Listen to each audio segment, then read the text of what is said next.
Good morning, my friend. Today's episode of Morning Musings is going to be a little bit different than previous videos. And I suspect it's going to be a whole lot longer. But that's okay, I think it's worth it. As part of my money nerdery, I've told you that I collect old books about money. Well, I also collect old magazines. And recently I was browsing through one of my magazines and I thought it was really interesting. It's like a time capsule. It's like a glimpse at the past.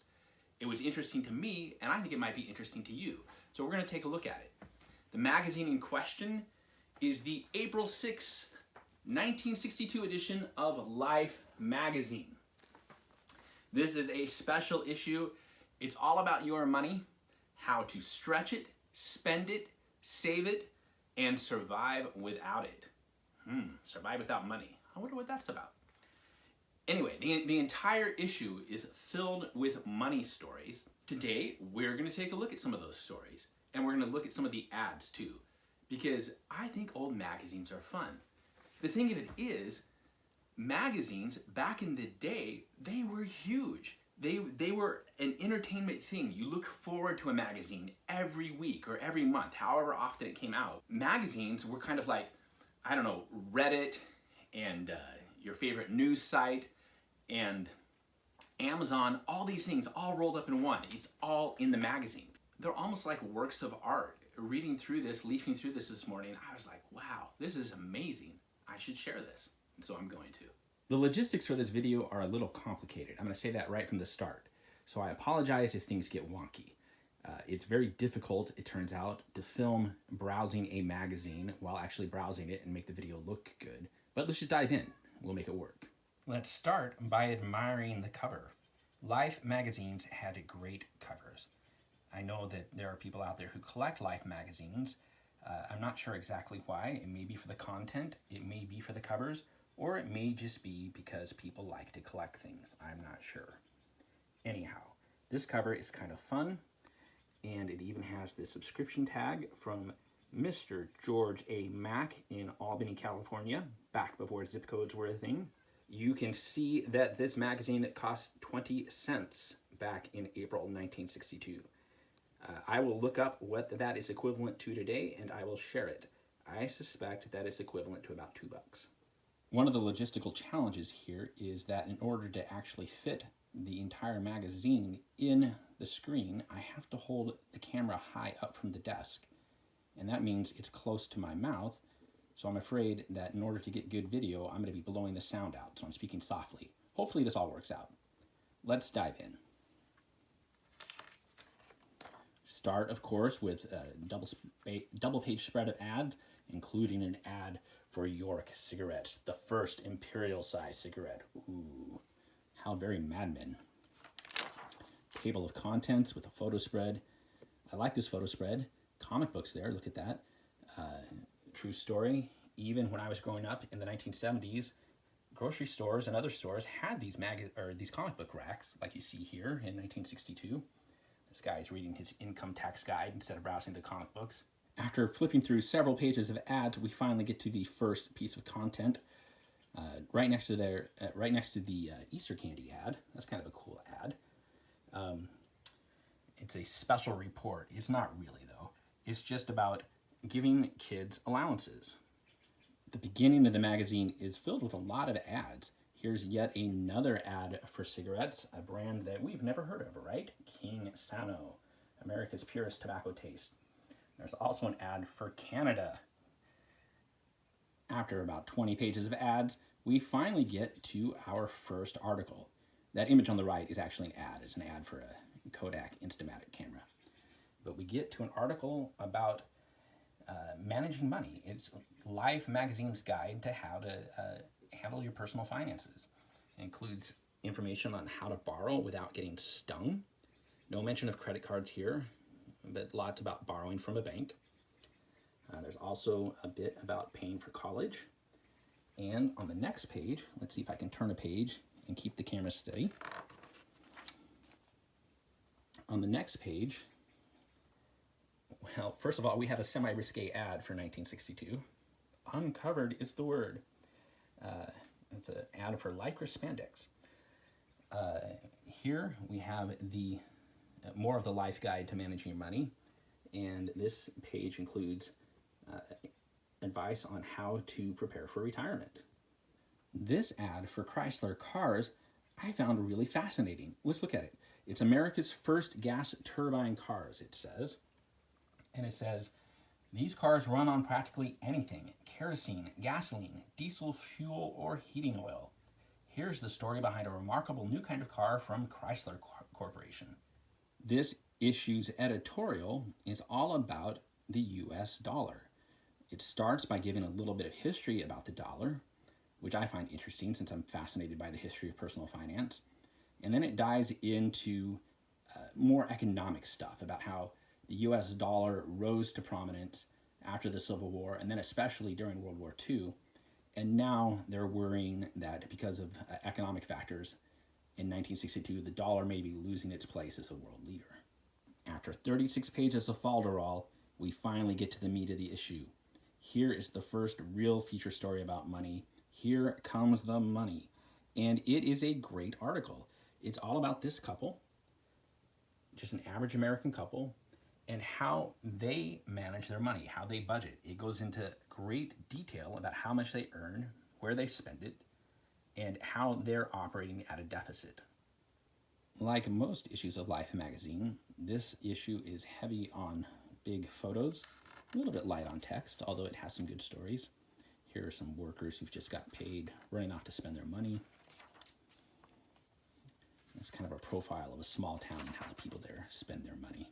Here is the article on how to spend $542 a month on an income of only $511. How do you do that? You go into debt. I love this photo of this couple budgeting, trying to figure out, oh my gosh, how do we stretch our dollars?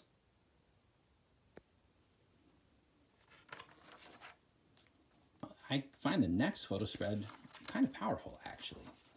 It says, what the kids see and what they don't. This woman is a school teacher. Here she is working with her students. And that's what they see of their teacher. But here's how she actually feels after a stressful day with the kids and then having to go home and fight with her husband about money.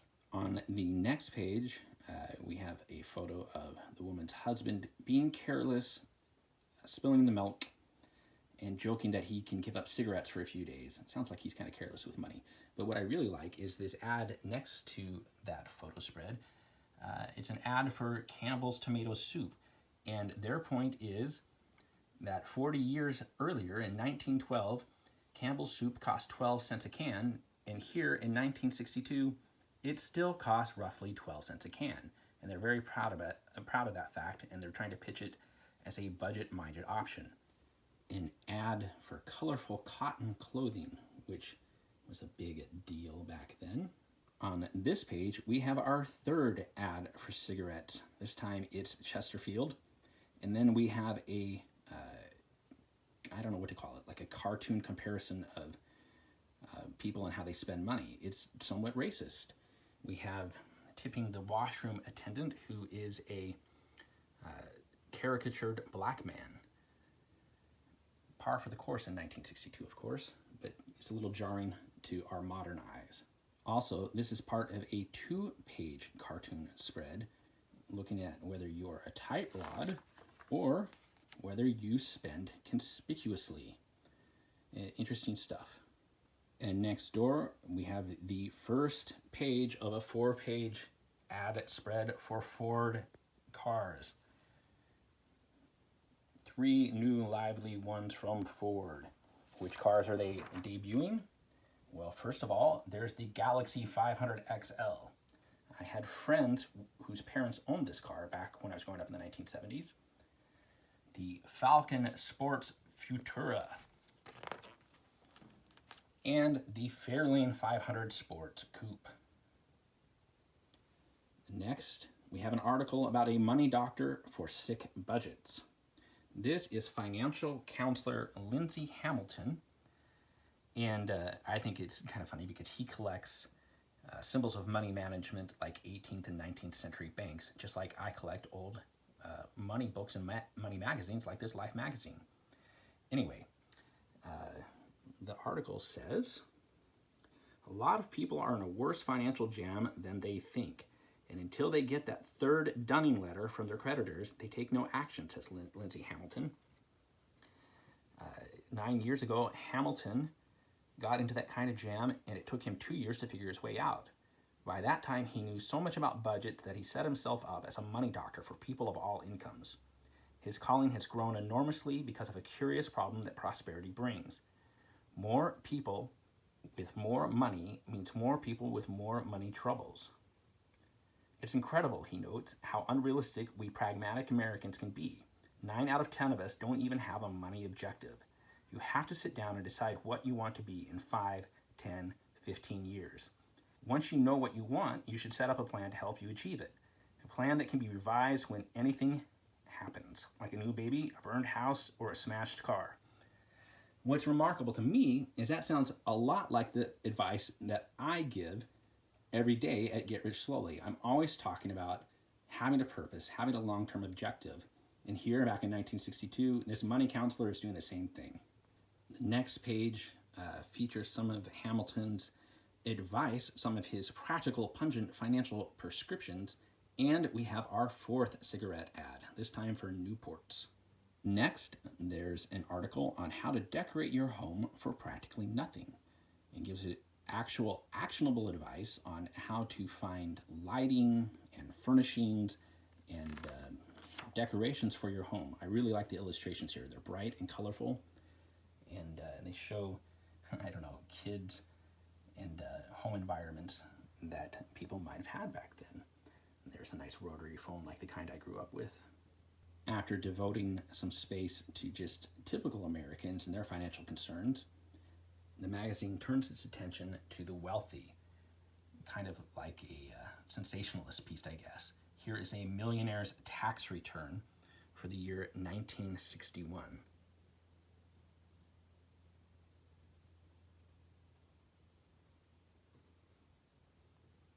One interesting point that this article makes is that the millionaire in question is really good at tax avoidance. Not criminal tax avoidance, he's not doing tax evasion, but he knows how to manipulate the tax system so he doesn't pay much on his income. As we reach the end of the article about the millionaire and his tax strategies, we reach a very, very sexist ad. How long since you've driven your wife's car? A gal is a lot of nice things. One thing she's not is a mechanic. That's why it's a good idea to spend a few minutes every so often to see how your better half and her bus are getting along. And knowing that women really aren't entranced with the subtle aspects of preventive maintenance, it's best to rig the whole deal to require as little care and attention on her part as possible. Oh my gosh. Perhaps my favorite article in this issue of Life magazine is this piece on hunting for a new home. Here is a young family who's decided they need a space of their own, and they decide to go about hunting for a house. To do that, they looked at dozens of homes. And so here is a gallery of the different homes that they looked at. And there are, there's 24 homes listed here. That's an incredible amount. When I do house hunting, I look at maybe a dozen, but this is 24 of them, and they probably left some out. Look at the prices on these homes back then. They're looking at about the $30,000 range. Well, there's one for $42,500.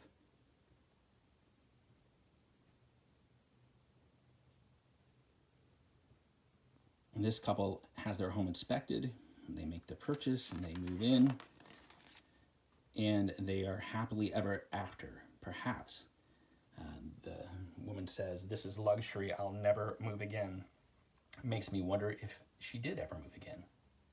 The next piece is a gallery of business leaders and the things they have done to make more money for their companies, for themselves, for their shareholders, and for their workers. I think it's funny that Life takes even non-financial subjects and finds a way to put a financial spin on them for this money issue. Here, for example, is the Junior Miss pageant in Mobile, Alabama, and Normally, if it were a normal issue of life, it would just talk about the young women and their dreams and what the pageant was like. Here it talks about their prize winnings, which are scholarships. The only black person profiled in this issue is this unfortunate boxer right here, who, for a $50,000 payday, got beat to a pulp. This is Benny Parrott, the world welterweight champion. He was defending his title, and apparently he got pummeled and had a brain damage. I don't actually know what the outcome of the fight was. When this issue went to press, they were worried that he would be a vegetable for the rest of his life. I'm going to look it up on Wikipedia and post an answer in the subtitles to this video. Here is a woman who is being evicted from her home by the police, and as the deputies went in to evict her, she started tearing apart her house. She pulled out bills and coins from the nooks and crannies, and she filled this wash basin with the money in her house, and in the end, she had nearly $11,000. That's kind of crazy. Look at this dynamic ad for the Buick Wildcat. Wow, that is something else. When we were growing up in the 70s and 80s, we called cars like this boats. They really don't exist anymore, these big, huge, mammoth vehicles. Instead, they've kind of grown taller. We got our SUVs and our big trucks. But boats like this, friends didn't like to drive these when they had to drive their parents' boats. The cover of this issue promised to tell us how to survive without money. I think what they were referring to is this article about this, what they're calling a hobo. He is a man who lives by the side of the road just outside Palm Springs, California. He lives in a shack that he built himself, and he lives on $400 a year. Willie, that's the guy's name. Willie collects bottles from the side of the road, he collects hubcaps, and he sells them around town. And he eats very cheaply. He doesn't have a lot of stuff. Naturally, since he lives in a shack, Willie doesn't have any kind of laundry facilities. Instead, he boils his own clothes. And he walks the side of the road with his cart looking for stuff that he can sell. Now, I like the ad on the facing page because this is a truck very similar to the one my grandfather had when I was very young. In fact, it may be the exact same truck. I don't know for sure, except for my grandfather's was like a robin egg blue, not red. My favorite thing about Willie the Hobo, he's friends with the chipmunks that live nearby. He says that chipmunks are just like people. As we approach the end of this issue, there's a long article about taxes, that perennial subject that Americans love to grouse about, and I suspect people in other countries too. This says that, federal income tax is only part of your tax bill, and there's a lot more taxes that people pay. Also, near the back of the magazine, we have two consecutive ads that I find interesting. First of all, there's a big expose on communism, the nature of your enemy. Right next to that, we have capitalism in action. It's a new General Electric dishwasher. Look at this. It's like a top-loading dishwasher. That's kind of weird. And here's perhaps my favorite ad in the entire magazine. This is an ad for Bell Telephone Systems promoting their new phones and features. They're talking about how they have many great new colors. They want you to buy an extra phone so you can have an extension phone in other rooms in your house. They want you to buy this bell chime that lets you know the phone is ringing when you're outside. And they want you to buy an intercom so that you can talk to somebody who's in a different room. True story, when my accountant and friend Sabino bought his first home in 1993-94, it actually had one of these intercom systems still. And the special money issue concludes with a silly photo. You might call it a meme nowadays. Here we have a bear cub caught without coin. He looks so sad as he hugs the meter pole. And that's it. That is the Life magazine from April 6, 1962, and it is all about money. I think it's a lot of fun. I hope you did too. Like I said, I find old magazines like this, and old money books. I find them fascinating. They're interesting. They're glimpses at the past about how our attitudes toward money used to be. And it's fun to compare those attitudes with our attitudes today. How have they changed? How do they differ? In a lot of ways, things are just the same as they always have been.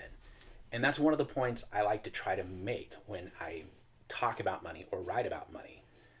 We're not going through anything that our ancestors didn't go through before us. People have been struggling with these issues for a long, long time. The challenge is to figure out how to navigate them in today's world. And that's what my job is. I know I don't do a great job of it with these morning musings because, hey, I'm trying to figure out how video works and how I can use it to talk about personal finance and to talk about money. But I have high hopes that in the future, I will be able to figure out how to use this medium to help people improve their personal finances, to build wealth for today and tomorrow. Thanks for joining me today. I hope you enjoyed that. See you soon.